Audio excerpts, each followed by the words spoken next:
Queridos amigos, bienvenidos al estudio de la Escuela Sabática, en este proyecto producido por Editorial Sé Feliz en colaboración con el Campus Adventista de Sagunto. Llegamos a un nuevo trimestre en el que vamos a estudiar el Evangelio de Marcos, y este trimestre nos llevará a julio, agosto y septiembre a través de este fascinante libro que estoy seguro de que será de bendición. Antes de empezar, como siempre, os recuerdo que podéis sumaros a la comunidad de WhatsApp haciendo clic en ese QR, y de esta forma estaréis al tanto de noticias y novedades de editorial que siempre son de bendición. Llegamos a la lección número 1, que será para el 6 de julio de 2024 y lleva por título El comienzo del Evangelio. El versículo de memoria lo encontramos en Marcos, capítulo 1 y versículos 14 y 15, y nos dice: después que Juan fue encarcelado, Jesús vino a Galilea predicando el Evangelio del reino de Dios. Decía: el tiempo se ha cumplido, el reino de Dios está cerca, arrepiéntanse y crean al Evangelio. Leemos de la Reina Valera del 2000, que nos presenta la Escuela Sabática. Bueno, ¿quién escribió el Evangelio de Marcos? La realidad es que los evangelios no llevan el título de su autor, de su compositor, y tradicionalmente se vincularon Mateo y Juan, ¿verdad?, a discípulos de Jesús, y Marcos y Lucas a acompañantes o compañeros de discípulos de Jesús. Históricamente se ha vinculado Marcos con Pedro y Lucas con Pablo. Y es porque Lucas viajó con Pablo, y aunque, como vamos a ver en esta semana, Marcos también viajó con Pablo, pero solo un viaje porque no pudo hacer más. La historia nos vincula precisamente a Juan Marcos, y veremos quién es en próximos días, como el autor del Evangelio, y nos va a servir para descubrir la gracia de Dios en alguien que comenzó mal, pero que terminó muy bien. Continuamos el resto de la semana con el estudio del Evangelio.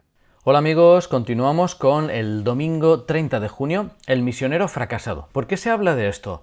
Bueno, en Hechos capítulo 12 aparece la figura de Marcos, se le presenta como Juan, que tenía por sobrenombre Marcos, y así se introduce por primera vez la figura de Juan Marcos como una persona joven. Se dice que su madre era María, probablemente era una familia con dinero, porque la casa de María es donde estaban reunidos todos los creyentes cuando en Hechos capítulo 12 Pedro es liberado de la cárcel y va a casa de los creyentes. Ahí es cuando llama a la puerta y Rode sale y no le abre y vuelve para allá y no se creían que era Pedro. Bueno, ese episodio en el que Pedro va a los creyentes y finalmente se marcha.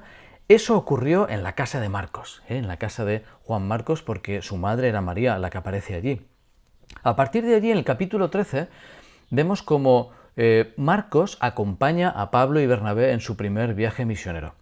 Lo que pasa es que cuando se están acercando ya a la costa de Listra, por allí, Marcos se arrepiente. Marcos es como que no aguanta. Probablemente lo que vivieron en ese primer viaje fue una experiencia dura, y Marcos no vivió el apedreamiento de Pablo y Bernabé tiempo después, así que no sabemos lo que hubiese ocurrido con él. Pero en todo caso él vuelve atrás, y Elena de White en Hechos de los Apóstoles nos da alguna pista de lo que ocurrió.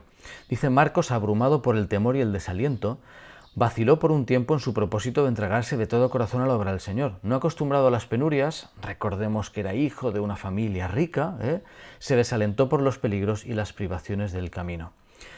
Básicamente dijo: hasta aquí hemos llegado, y se volvió. Vamos a ver cómo esto tuvo implicaciones en el misionero la vida de Pablo y Bernabé, que llegaron a separarse, y es curioso cómo Marcos fue protagonista de esta historia sin quererlo. Hola amigos, continuamos con la lección del lunes 1 de julio, una segunda oportunidad. Lo bonito de esta historia es que, a pesar de que Juan Marcos, ¿verdad?, pero Marcos se volvió, no fue fiel en ese primer viaje misionero, tuvo una segunda oportunidad que le dio su tío Bernabé. Esto aparece después de Hechos, porque en el libro de Hechos lo que nos encontramos, como señala la Escuela Sabática, es que hubo tal desacuerdo entre Pablo y Bernabé al comienzo de su segundo viaje misionero, que Bernabé quería llevar a Marcos y Pablo no, y Bernabé sí y Pablo no. Imaginaos, dice, hubo tal desacuerdo que rompió la pareja de misioneros que tenía la iglesia. La rompió por completo. Y de hecho no vuelve a aparecer ya Marcos en el libro de Hechos, porque Pablo continúa, elige a Silas y sigue ahí, y hubiese desaparecido de la historia Marcos si no fuese porque vuelve a aparecer. Aparece en Colosenses, en 2 de Timoteo, en Filemón, en Pedro, pero me gusta mucho lo que cuenta Pablo en 2 Timoteo capítulo 4 y versículo 11. Años después, probablemente 15 o 20 años después de este episodio, Marcos maduró, Marcos creció. Y esta segunda oportunidad que le dio su tío Bernabé, no Pablo, es curioso, su tío Bernabé lo rescató, lo hizo útil y dice literalmente Pablo en 2 Timoteo 4:11, Lucas solo está conmigo, toma a Marcos y tráele contigo porque me es útil para el ministerio. Y qué bonito, ¿eh? Me gusta pensar que la ilusión que tenía Marcos en su vida era ser útil para el ministerio. Lo intentó en el primer viaje, no le fue bien, pero hubo una segunda oportunidad y finalmente Pablo reconoce la utilidad en su ministerio. Qué bonito es esa segunda oportunidad cuando nos la dan, la podemos disfrutar y cuando nosotros la damos a los demás. El Señor sin duda nos la dio y esto es un bonito ejemplo de lo que ocurre cuando alguien nos da una oportunidad y confiamos. Hola amigos, continuamos con la lección del martes. Martes 2 de julio, El Mensajero, lleva por título. Nos presenta Marcos capítulo 1, versículos del 1 al 8, el comienzo del Evangelio, literalmente comienza el Evangelio de Jesús, el Cristo, Hijo de Dios, como está escrito en Isaías el profeta. He aquí yo envío a mi mensajero delante de tu faz, que apareje tu camino delante de ti. Voz que clama en el desierto, aparejad el camino del Señor, enderezad sus veredas. Lo que está haciendo aquí Marcos es unir tres citas, de Éxodo 23, de Isaías 40 y de Malaquías 3.1. Son elementos en común que hablan de un viaje, y esto es lo bonito. En Éxodo 23, un ángel de Dios que guiaría al pueblo hasta Canaán. En Isaías 40, Dios haciéndose presente en el desierto a través de un camino. Y en Malaquías 3.1, un mensajero que va delante del Señor. Los tres elementos, como señala la escuela sabática, nos hablan de un viaje. Y es buena introducción porque Marcos es uno de los evangelios, es el más corto sin duda, es el que más acción contiene, más acción por versículo cuadrado, por así decirlo, y presenta la noción de un viaje que está realizando Jesús y que lo va a llevar a la cruz. Pero antes nos va a contar todo lo que ocurre. En ese sentido, a tono con la cita, ¿verdad?, del Antiguo Testamento, aparece el mensaje de Juan el Bautista con un llamado al arrepentimiento nada más comenzar, vestido como el profeta Elías, como los profetas de la antigüedad, y nos presenta esa declaración de que no soy digno de desatar la sandalia, ¿verdad?, la correa de la sandalia. Nos presenta la perspectiva que tiene Juan el Bautista del que ha de venir, que es Jesús. Es muy bonita, por tanto, esta introducción del Evangelio de Marcos. Hola amigos, continuamos con el estudio de la escuela sabática. Llegamos al miércoles 3 de julio, el bautismo de Jesús. Se encuentra el estudio de esta lección en Marcos capítulo 1, versículos 9 al 13, y ahí aparece que Juan el Bautista bautiza a Jesús. Cuando le bautiza aparece esta voz en el cielo del Padre: tú eres mi Hijo amado, en ti me complazco. Y este episodio representa la importancia del bautismo de Jesús porque aparece el Padre, aparece el Espíritu Santo, aparece obviamente el propio Jesús, y esta escena tendrá ecos, ¿verdad?, en la cruz también, en Marcos 15. Nos dice Marcos que el Espíritu impulsó a Jesús al desierto con un término, ekbalo, que se usa también para hablar de la expulsión de los demonios. O sea, nos habla la fuerza del Espíritu en el comienzo del ministerio de Jesús. Y nada más comenzar el ministerio de Jesús, comienza el conflicto con Satanás. Un conflicto terrible que viene explicado con la idea de los 40 días sin comer, el desierto, los animales salvajes, etcétera, etcétera. Y ahí se presenta un contraste muy importante entre la divinidad y la humanidad de Jesús. Jesús es divino, Jesús es Mesías, Jesús es anunciado por un mensajero. El propio Juan el Bautista dice que es mayor que él, ¿verdad? Esta es la paradoja que se da. Juan dice que Jesús es mayor que él, obviamente lo es, y Jesús, sin embargo, es bautizado por Juan. Y además es impulsado por el Espíritu al desierto.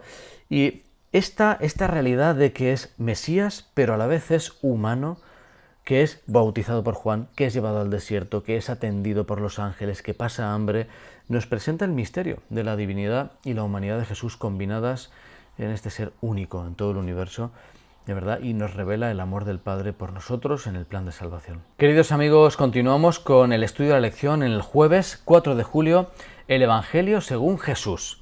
Ahí nos presenta Marcos 14 y 15 el comienzo de la predicación de Jesús y podemos ver, como dice, después que Juan fue encarcelado, Jesús vino a Galilea predicando el Evangelio del reino de Dios y diciendo: el tiempo es cumplido, el reino de Dios está cerca, arrepentíos y creed en el Evangelio. Esos son los tres elementos de la predicación de Jesús que destaca Marcos.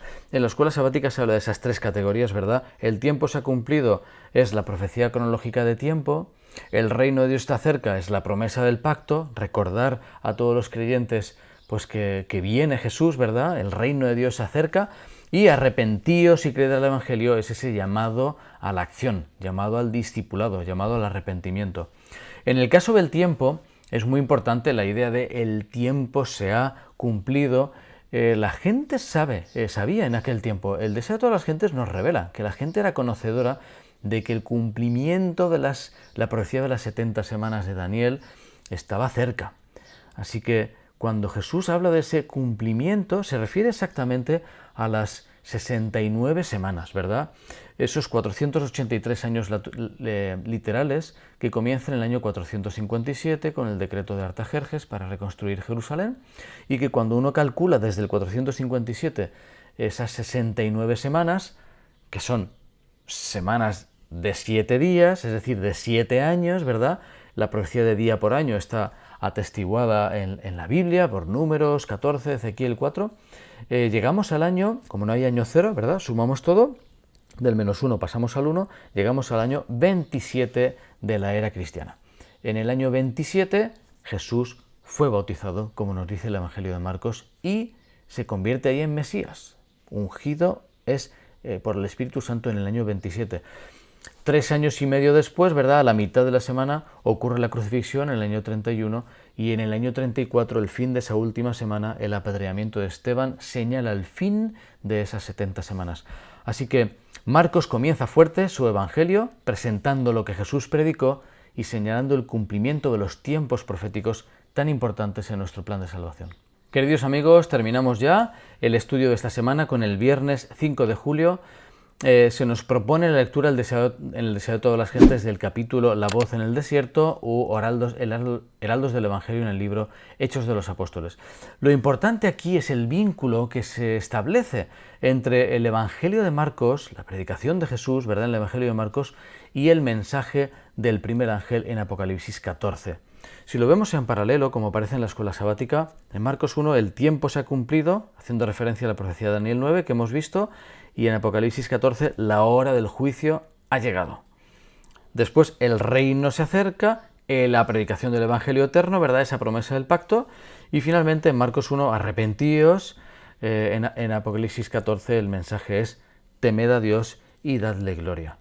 Así que es fascinante ver cómo el mensaje del primer ángel en Apocalipsis 14 está vinculado a la predicación del Evangelio que aparece ya en Marcos, y aparece ese comienzo del juicio, aparece la llegada del reino, aparece el llamamiento al discipulado, y de la misma forma que el mensaje de Jesús vemos que estuvo vinculado con Daniel, el mensaje del primer ángel en Apocalipsis está vinculado con Daniel en términos escatológicos al final de la historia. Llegamos aquí al final de esta escuela sabática que ha comenzado muy bien con esas introducciones del Evangelio de Jesús, la predicación y cómo hay incluso implicaciones escatológicas para nuestros tiempos. Que Dios os bendiga.